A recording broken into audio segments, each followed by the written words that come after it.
Test tube babies. Some women oviducts are blocked. These women are unable to bear babies because sperms cannot reach the egg for fertilization. In such cases, doctors collect freshly released egg and sperms and keep them together for a few hours for IVF or in vitro fertilization, fertilization outside the body. In case fertilization occurs, the zygote is allowed to develop for about a week, and then it is placed in the mother's uterus.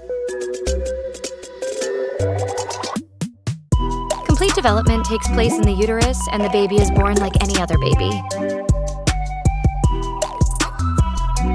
Babies born through this technique are called test tube babies. This term is actually misleading because babies cannot grow in test tubes.